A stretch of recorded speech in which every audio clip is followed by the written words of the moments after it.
We have got introduced to the endoplasmic reticulum in our previous video. This is the organelle of our focus.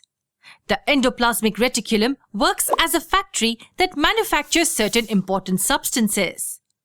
This is what we know. Also, there are two major types of endoplasmic reticulum. They are the rough endoplasmic reticulum and the smooth endoplasmic reticulum. So far, we've learned that the rough endoplasmic reticulum has the presence of ribosomes on the surface of the tubes. On the other hand, the smooth endoplasmic reticulum has an even and plain surface. In this video, let's focus on what exactly do both these tubular structures do. Let's try finding out the functions of both rough and smooth endoplasmic reticulum. Firstly, can you tell me what functions do ribosomes serve? Well, ribosomes are the sites for protein synthesis. That means the place where proteins are actually made. So is rough endoplasmic reticulum the site for protein synthesis? Partially true. Well, proteins have a proper and specific shape.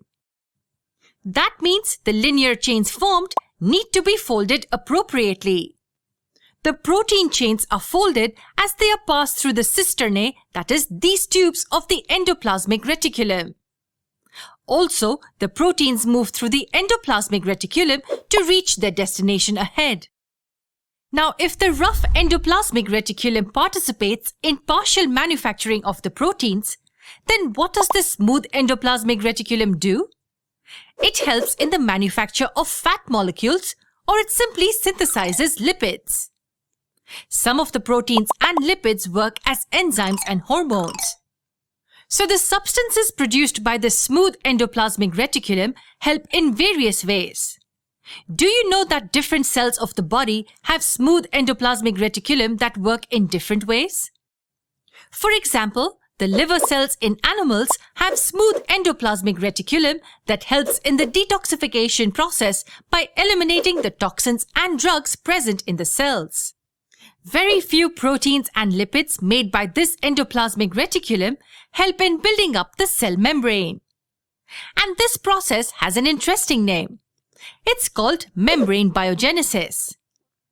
So now, let's quickly recall the major functions of smooth endoplasmic reticulum.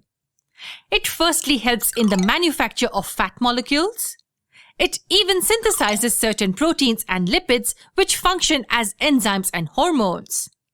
In some cases, it helps in detoxifying the cell. And lastly, it synthesizes some of the molecules which help in building up the cell membrane. Even though the endoplasmic reticulum differs in various cells, their main function is to act like a transport channel for proteins. They act as a transport network of the cell. Thus, they act as a framework for the biochemical activities of the cell. Do you think all the proteins, lipids, and other molecules formed in the endoplasmic reticulum are always used within the cell? No, the proteins produced here need to be sent to other places as well. Let's see how that's done in our next video.